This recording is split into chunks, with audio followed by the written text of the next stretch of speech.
I think a lot of travelers are going to the Philippines and they're seeing places like Palawan, Boracay, and the Chocolate Hills in Bohol. And not as many are going to the island of Cebu and seeing Moalboal, which I think is a fantastic place. I just spent about a week there. And in this video, I'll let you know my thoughts on what to see, what not to see, and what makes it one of the best spots in the entire country. Let's take a look. And before I get into my actual itinerary, I'll just show you where Moalboal is on the map. So obviously here is the Philippines. And if you zoom into the island of Cebu, that's this long, skinny island right here, and you can find Moalboal right here. Now, it looks like a big area, and it is, but the place where most tourists will base themselves is this area right over here called Bastiot, and you can see all the different resorts kind of littered throughout the map here. So this is where most tourists will base themselves, and I'll zoom out again. So getting to Moalboal is relatively easy. Most tourists will actually enter the area from Cebu City. Now, this is a big, giant city. It's probably 3 or 4 million people. It's a big, bustling metropolis, but it's not all that touristy, to be honest. And most travelers will probably just give it a day or two and leave. And it's relatively easy to get from Cebu City to Moalboal. And I'll just show you kind of how most people will do it. So here's the international airport on the island of Mactan, just across the bridge from Cebu City. Now, it doesn't look all that far, and it's not, but the traffic in Cebu is terrible. I would say if you're downtown here and you go to the airport, it's probably like a good 45, 50 minutes, even though it's probably only like 5 kilometers or so. Just the traffic is horrendous. So do give yourself a lot of time. But if you go from the airport to the South Bus Terminal, which you can see right here, and downtown is right over here, so it's not far from downtown. If you take a cab to the South Bus Terminal, I recommend using the Grab taxi. It's a little easier to manage your money and you don't get ripped off that way. So if you get to the South Bus Terminal, just tell the people there you're looking to get to Moalboal and they'll point you out in the right direction. It's very easy and it's cheap. I think I paid, it was a couple months back now, I was in Moalboal, but it was probably like $5 Canadian or something like that. It wasn't too much money. And I'll zoom out here. So once you're at the South Bus Terminal, it takes about 3 to 4 hours to make the trip. And you'll just follow this highway right here. Then you'll cut across the mountains to the other side and get to Moalboal right here. So again, 3 to 4 hours. It's very cheap. I think I paid about, the equivalent was like $5 Canadian, I think. It wasn't that much money. And it was fairly comfortable, the bus ride, so it's relatively easy. Now, I made this trip going from Moalboal to Cebu City. I was actually on the island of Negros, and that's how I got to the island of Cebu. So if you are like me and you were in the Dumaguete area scuba diving, I was actually in this place called Darwin, and a big scuba diving center. And I was kind of worried. I was wondering, how do I get from Darwin or Dumaguete to Moalboal? And I was kind of worried, but it was actually relatively easy. So at my hotel, they organized a tricycle from Darwin to the port. That took about 45 minutes on the back of a tricycle. I think it was like 300 pesos, so it wasn't too expensive. And that took me all the way through Dumaguete to this little port right over here. And this ferry was actually relatively cheap as well, and it was quick. It took me about half an hour to cross the ocean from Negros to Cebu. And when I got to this side, there were people waiting to take you around. I got on the back of a tricycle, and he took me up road a little bit, maybe 20 minutes to get to the bus station.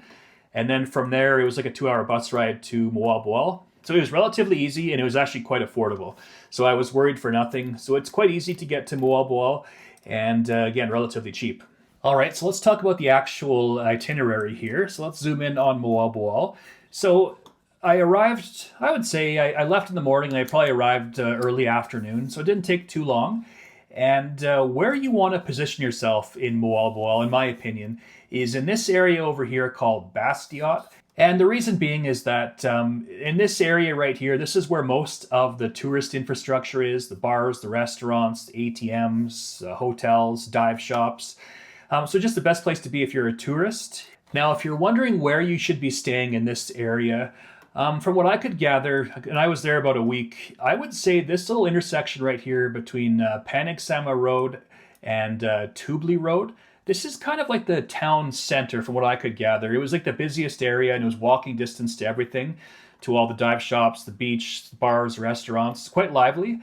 And so if you want to be around all of the action, I'd probably stay somewhere in this area. I actually stayed up the road, up this Tubli Road, and I stayed here at the Divers Lodge Plumeria, which was okay, had a very nice pool. I came during Christmas and everything was booked solid, so I couldn't find anything directly in town.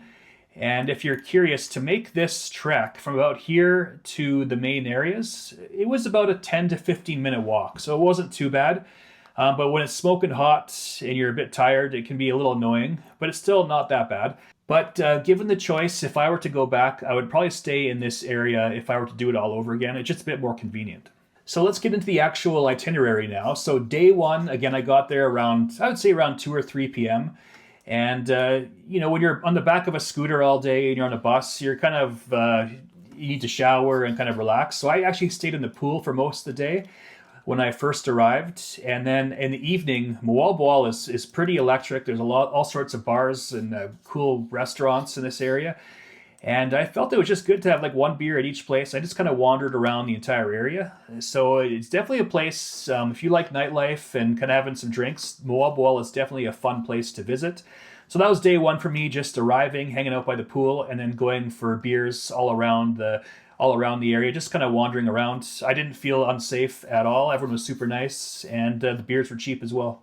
All right, let's talk about day number 2. And I was very excited to do this. So for me, day number 2 was a scuba diving day. So obviously here's Moalboal, and out to sea, there's a tiny island called Pescador Island, which you can see right here. Not very big. And this is the main scuba diving site around the Moalboal area. That's not the Sardine Run. And I was actually a bit disappointed by it, to be honest, because I came from Bohol, then to Negros. I went to Balakasag Island at Bohol, and then I went to Apo Island near Dumaguete, and those were both outstanding dives. And I felt that Pescador Island wasn't quite as good as those two areas. But in its defense, I believe there was a hurricane or a typhoon that came through this area recently, and it kind of damaged a lot of the coral. So I think they're still recovering from that. It was still good, so don't get me wrong, but it wasn't quite as good as Apo and Balakasag. So if you are coming to this region, if you had to pick one, I would say Apo Island was the best, followed by Balakasag, and then followed by Pescador. But they were all quite good, though. The one thing I liked about Pescador Island, there's actually a dive site there. I believe it's called the Cathedral, and it looks like a skull underwater, and you can swim through the eye holes. It was pretty cool. So that's Pescador Island, and it's like your typical dive excursion. You take the boat out there, you do your first dive, then you have lunch, you go to the second site, you do that dive, and then you head back home. So again, that took most of the day. When I got back to the hotel, it was later in the afternoon, and I just chilled out, checked my emails, went to a restaurant, had some drinks afterwards. So that's most of the day gone, and I used a dive company called Amigos Dive Center, and I thought they were pretty good. They were very friendly, there was some good staff, and I would definitely recommend them.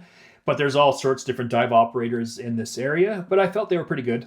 Okay, next up, day 3, a very fun day, and I think the main draw for a lot of people coming to Moalboal is the Sardine Run. So I'm going to zoom in here on the map, and a good landmark in this part of the town is the Chili Bar, a very famous bar in Moalboal.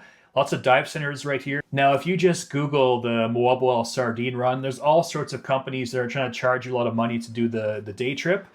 You don't have to do that. You can actually just go right to the shore here, and the sardines are basically like all along here. And they're always here, and you can't miss them, and they're very close to shore. You can literally throw a rock at them, they're that close. And to give you an idea how close they are, so I chose to scuba dive the sardine run instead of snorkeling or free diving it. I think if you're a diver, that's the best way to do it. I used Amigos Dive Center to do this, and we put our equipment on, and we just walked right off the beach into this area, and the sardines were right there. You could literally throw a rock at them, they're that close, and they're always there, and they're all the way down the coast. You can't miss them. So the dive was a lot of fun, definitely once in a lifetime sort of thing. It's mesmerizing to see that many fish in close proximity. Now, if the sardines aren't there, I probably wouldn't be doing the dive because it's kind of boring without the sardines. It's very close to shore, it's kind of cloudy. But with the sardines, it's definitely well worth your money. So that was day 3. I mostly just slept in. I did the sardine run, and afterwards I hung out by the pool, and I did a bit of a pub crawl. So this Chili Bar is a very famous bar and restaurant in Moalboal, and I kind of just went from bar to bar to bar. I just followed this path right here, all the way around, all the way over here. And I just kind of explored, went to different bars and restaurants and had fun. So it's definitely a very lively place to be. And that was day 3. And day number 4, so this was kind of like an exploration day for me. Whenever I go to these tropical islands, I like to rent a scooter and kind of zip around. So I found a place, actually they were all over the place, and I rented a scooter for about 300 to 400 pesos for the day. And it came with a full tank of gas, which was pretty good. And again, my hotel was somewhere over here. And I just zipped over to White Beach, which I'll zoom in right here. Very nice beach. It's actually way nicer than the beach in the main part of town. This is where the sardine run is, but the actual beach is not that good. It's rocky, lots of dive boats, and not the best for kind of lounging on the beach. But White Beach is quite nice, and it's quite large as well. I don't think I would stay in this part of Moalboal, to be honest. A lot of the hotels look kind of run down to me, and it wasn't all that busy and exciting. I would come here, rent a scooter and come here for a few hours, but I don't think I would stay around this area. Just my opinion. But again, the beach is quite nice. From there, I took the scooter south, and I went to this region called Badian. And the goal was to see a place called Osmena Peak, which you can see right here. They do run day trips from Moalboal where they take you up there in like a caravan. I probably should have done that, but the people told me that you can rent a scooter and do the same thing. So I went all the way down here. I got into the highlands, and it was actually pretty cool. It was awesome zipping around. The views were fantastic. As you get up higher, you can see like the whole island. You can see the ocean as well. It's quite nice. Now I'm experienced. I used to have like a dirt bike as a kid, so I like riding motorcycles. If you're not that experienced, you might get a bit scared of like the hills. But for most people, the scooter in the highlands is not too bad. If you're a bit scared, I'd probably go on the day trip and experience this. Now, I'm not sure if I actually got all the way to Osmena Peak, but I was somewhere in here and they were doing road construction and I didn't want to get too lost, so I turned around. But I got pretty high up there, and this took most of the afternoon. I was zipping around this town. I checked out the Kawasan Falls before I actually did the canyoneering, which I'll talk about next.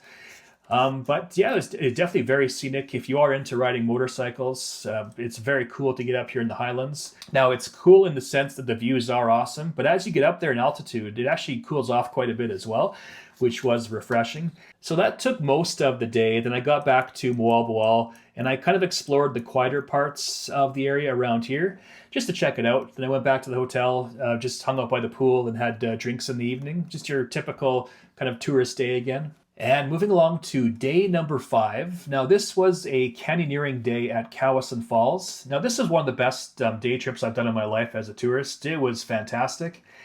So what this is a bunch of kind of ravines, cliffs, waterfalls, swim-throughs, and there's actually a zip line as well. So it's a very adventurous activity. And so from Moalboal, there's a bunch of tour operators that sell packages for this canyoneering trip.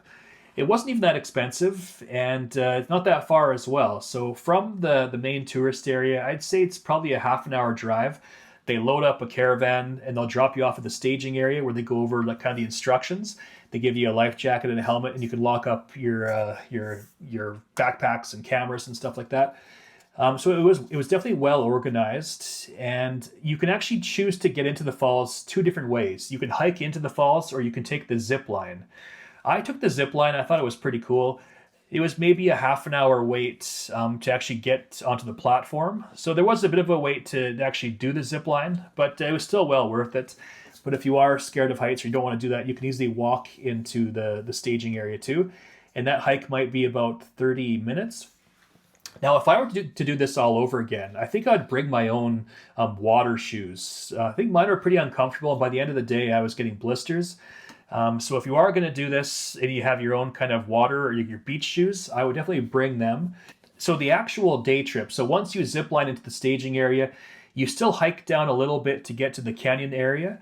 And once you're there, it's basically like a bunch of canyons that you walk through, and you jump into the waterfalls. There's probably 3 or 4 different waterfalls, and there's like different swim throughs. So it's definitely very adventurous. You're jumping into cliffs, into deep water. There's, ropes where you can jump into the water, different swim throughs. So if you're not that athletic, I probably wouldn't do this. I've heard of people breaking their legs on this because, the rocks can be a bit slippery and jagged. So if you're not that good on your feet, I probably wouldn't do this. But for most people who are athletic, it's definitely very doable. And it was one of the most, it was definitely one of the most fun experiences I've had in the Philippines. So if you are here, I would definitely do it. I almost didn't do this, which after doing it, it would be a huge regret because one of the funnest things that I've done in the Philippines. And moving along, day 6, this was kind of like an admin day. I was doing laundry, I was planning for my trip to Cebu City, kind of just hanging out by the pool, just kind of chilling basically. And I do have one regret on this trip, and if I were to do it all over again, I would change a few things. And so I left Moalboal for Cebu City, and I gave myself, I think I was there for 2.5, maybe 3 days in Cebu City. It was definitely too long. My entire plan for Cebu was to actually go to Malapascua Island, which is way up here. And it's a bit of a trek from Moalboal. It doesn't look that far on the map. It's probably only like 100 kilometers, but 100 kilometers on Cebu takes you, it's probably a 10-hour bus ride. And I just didn't really want to do that. So I regret spending too much time in Cebu City and not going to Malapascua. I don't want to rag on Cebu City. It is, if I'm sure if you're living in the Philippines, it's probably a very vibrant place to live. But as a tourist, there's actually not that much to see and do there. There is like the main kind of town square area with like Magellan's Cross, but you can see all that stuff in a couple hours. And for most tourists, they're probably better off to go to the outlying areas versus Cebu City. So that was one regret, is not seeing Malapascua and spending too much time in Cebu City. I actually did a scuba dive trip on the island of Mactan, and the visibility wasn't that great. And there were some good diverse fish actually, but it wasn't as good as going to like Negros or Bohol.